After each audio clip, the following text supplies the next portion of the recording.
मस्त चरचरीत आणि झणझणीत अशी कोल्हापुरी चिकन थाळी। नमस्कार मंडळी, तर आज मी तुमच्यासाठी घेऊन आलेले कोल्हापुरी खास रेसिपी, तर तिचं नाव आहे झणझणीत चिकन रस्सा आणि झणझणीत चिकन सुक्कं। तर ते कसं बनवायचं ते ह्या व्हिडिओमध्ये बघूया।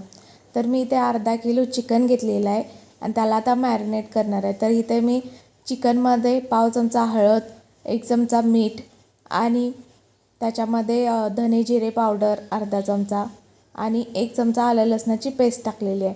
त्यानंतर 2 चमचे लिंबाचा रस घेतलेला आहे आणि आता आपल्याला याच्यामध्ये गरम मसाला टाकायचा आहे 1 चमचा आणि मी 1 मोठा चमचा इथे दही घातलेला आहे आणि हे आता व्यवस्थित आपल्याला मिक्स करून घ्यायचं आहे आणि 5 मिनिटासाठी आपल्याला हे मॅरिनेट करण्यासाठी ठेवायचं आहे। आता तुम्ही इथे बघू शकता, इथे मिक्स व्यवस्थित करून घेतलेलं आहे। आता आपण ह्याला शिजवून घेऊ। तर ते इथे मी मोठे 2 चमचे तेल घेतलेले आहे आणि हे आता मॅरिनेट केलेले आपल्याला चिकन या तेलामध्ये टाकून द्यायचं आहे। परत तेलामध्ये आपल्याला हे चिकन व्यवस्थित मिक्स करून घ्यायचं आहे।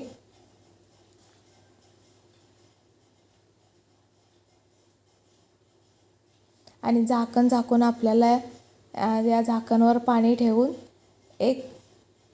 2 ते 3 मिनिटासाठी वाफ काढून घ्यायची आहे आणि त्यानंतर ते चिकन हलवून त्याच्यामध्ये वरचं आपण ताटावर ठेवलेलं पाणी होतं ते त्याच्यामध्ये वतून घ्यायचं आहे। अशाच पद्धतीने आपल्याला 2 ते 3 वेळा ताटावरच पाणी त्याच्यामध्ये टाकून चिकन शिजवून घ्यायचं आहे। यामुळे आपला स्टॉक ही तयार होतो। जो चिकनला लागणारा स्टॉक आहे, चिकन रस्सा करण्यासाठी जो स्टॉक आहे तो तयार होतो। मी इथे 3 वेळा प्लेटवर पाणी ठेवून ते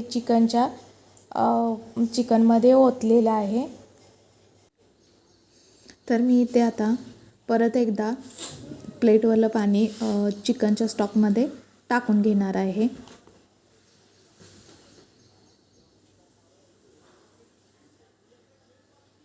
तर तुम्ही इथे बघू शकता, चिकन आपलं 90% शिजलेलं आहे।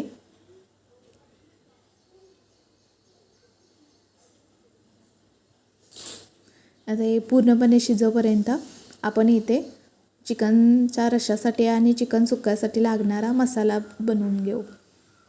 तर मी इथे एक भांडं घेतलेलं आहे, त्याच्यामध्ये 1 चमचा तेल घातलेलं आहे। आता आपल्याला याच्यामध्ये 2 मीडियम आकाराचे मोठे मोठे कट केलेले, म्हणजेच मोठे मोठे स्लाइस केलेले कांदा आणि त्याच्यामध्ये आले टाकायचं आहेत आणि तेलामध्ये व्यवस्थित असं परतून घ्यायचं आहे। कांदा आपला व्यवस्थित असा सुट्टा झालेला पाहिजे। त्यानंतर मी इथे सुक्या खोबऱ्याचे काप घेतलेले आहेत आणि लसणाच्या पाकळ्यासुद्धा घेतलेल्या आहेत। 10-12 मी इथे लसणाच्या पाकळ्या घेतलेल्या आहेत। त्यानंतर 1 मीडियम आकाराचा टोमॅटो आपल्याला मोठा मोठा चिरून याच्यामध्ये टाकायचा आहे।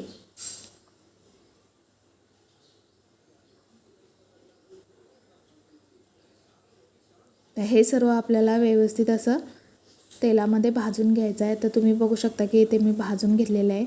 आता मिक्सरच्या भांड्यामध्ये आपल्याला 2 चमचे पांढरे तीळ घ्यायचे आहेत, 1 मोठा चमचा आपल्याला जिरे घ्यायचे, भरपूर अशी कोथिंबीर घ्यायची आहे। त्यानंतर इथे तेलामध्ये परतलेला कांदा, टोमॅटो आणि आलं लसूण हे मिक्सरच्या भांड्यामध्ये टाकून आपल्याला पेस्ट बनवून घ्यायची आहे। आता इथे आपले चिकन शिजलेलं आहे। आता ते चिकन आपल्याला त्या स्टॉकमधून वेगळं करून घ्यायचं आहे।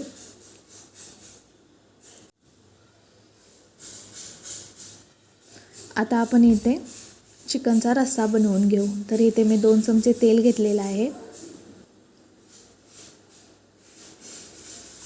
आणि आता त्याच्यामध्ये मी 4 चमचे लाल तिखट टाकलेलं आहे। तुम्हाला तुमच्या आवडीनुसार कमी जास्त तिखट याच्यानुसार तुम्ही याच्यामध्ये लाल तिखट टाकू शकता। आता मी तयार केलेला येथे मसाला 3 चमचे टाकलेला आहे। आता व्यवस्थित असं आपल्याला लाल तिखट आणि मसाला मिक्स करून तेल सुटेपर्यंत भाजून घ्यायचं आहे. तरी ते आपल्या मसाल्याला तेल सुटलेलं आहे. आता आपण चिकनचा स्टॉक जो बनवून घेतलेला आहे तो याच्यामध्ये टाकणार आहे.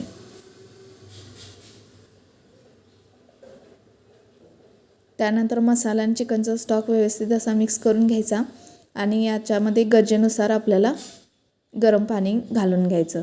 जेवढा तुम्हाला इथे चिकनचा रस्सा हवा असेल तितकं तुम्ही इथे गरम पाणी घालू शकता. तर मी इथे 1 ग्लासवर गरम पाणी करून त्याच्यामध्ये घातलेलं आहे. आता आपण इथे चिकन सुक्कं बनवून घेऊ. तर त्यासाठी मी इथे एक भांड्यामध्ये 2 चमचे तेल घेतलेलं आहे आणि त्याच्यामध्ये स्लाइस केलेला कांदा टाकलेला आहे. कांदा व्यवस्थित आपल्याला मऊ लालसर होईपर्यंत भाजून घ्यायचा आहे तेलामध्ये.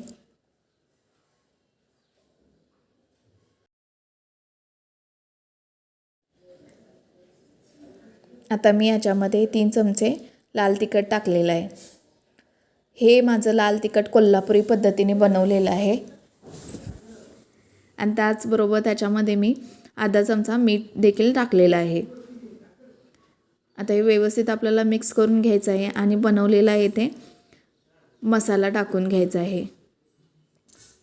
तुम्हाला चिकन सुक्कं बनवताना कशी ग्रेव्ही हवी आहे त्यानुसार तुम्ही इथे याच्यामध्ये मसाला टाकू शकता.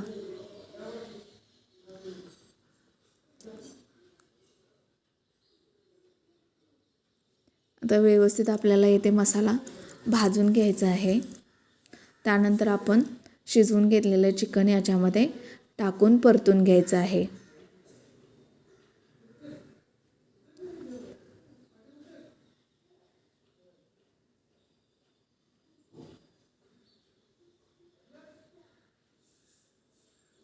आणि परत एक झाकण ठेवून आपल्याला 2 मिनटं याला वाफू द्यायचं आहे. म्हणजे व्यवस्थित आपला मसाला पण शिजला जाईल आणि तेलही सुटेल.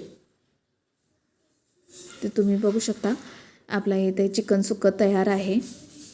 त्याच्यामध्ये थोडीशी बारीक कट केलेली कोथिंबीर टाकून द्यायची आहे. आता आपला चिकनचा रस्सासुद्धा तयार झालेला आहे. व्यवस्थित अशी उकळी आलेली आहे. आता उकळी आल्यानंतर आपल्याला त्याच्यामध्ये बारीक कट केलेली कोथिंबीर टाकायची आहे आणि आपण याच्यामध्ये स्टॉकमध्ये म्हणजे चिकन मॅरिनेट करताना मीठ टाकलं होतं, त्यामुळे याच्यामध्ये मीठ टाकलेलं नाही आहे. त्यानंतर आता आपण चवीनुसार मीठ टाकायचं आहे. तर अशा पद्धतीने मी इथे चिकन रस्सा आणि चिकन सुक्कं बनवलेलं आहे. तर हा व्हिडिओ तुम्हाला कसा वाटला नक्की कमेंट करून सांगा आणि माझ्या चॅनलला सबस्क्राईब करायला विसरू नका. धन्यवाद.